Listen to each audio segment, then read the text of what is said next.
Ini gue mau ngebahas pengalaman gue magang selama 3 tahun di Jepang.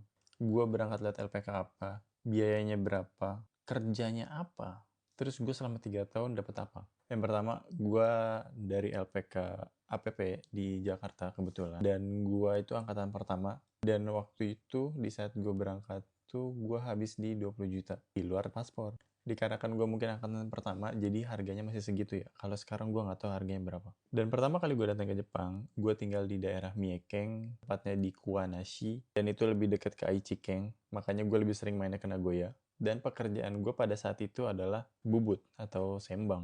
Gue kan angkatan pertama, dan kebetulan di perusahaan itu juga orang Indonesianya yang pertama kali datang itu gue. Jadi gue nggak punya senpai.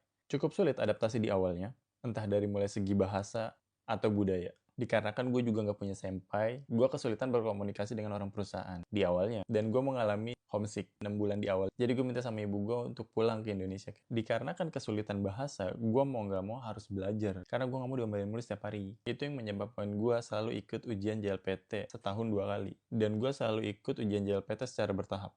Dari mulai N4, N3, sampai N2. Pengalaman gue 3 tahun magang di Jepang ini pengalaman yang paling berharga menurut gue. Karena ada satu poin nih yang menurut gue nggak akan bisa dapetin kalau misalnya gue ada di Indo. Ini adalah perihal koneksi. Gue ketemu bermacam-macam orang dari berbagai macam background, tapi mayoritas gue ketemunya mahasiswa. Yang Jisusei-nya mungkin sedikit. Ada yang mahasiswa S1, S2, S3 ada. Ada yang masih S1 tapi sudah ada beasiswa sampai S3. Ada yang sekolah Nihongo Gakko di Jepang, tapi malah ditipu. Bilangnya gratis, nggak taunya suruh bayar di Jepang.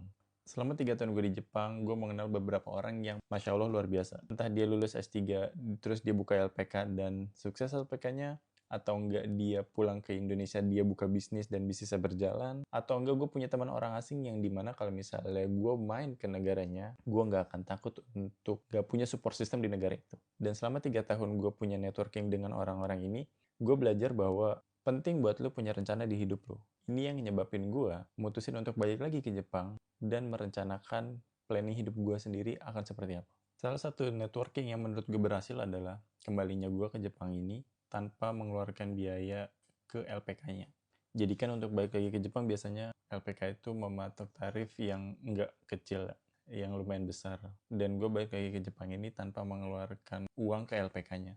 Tapi di luar daripada itu, gue harus bayar biaya medical check up dan visanya. Selebihnya itu udah diurusin. Jadi menurut gue ini salah satu networking yang bermanfaat buat gue. Jadi saran gue buat lo yang lagi magang di Jepang, dan lu berencana untuk stay lama di Jepang, networking itu sangat penting buat lu.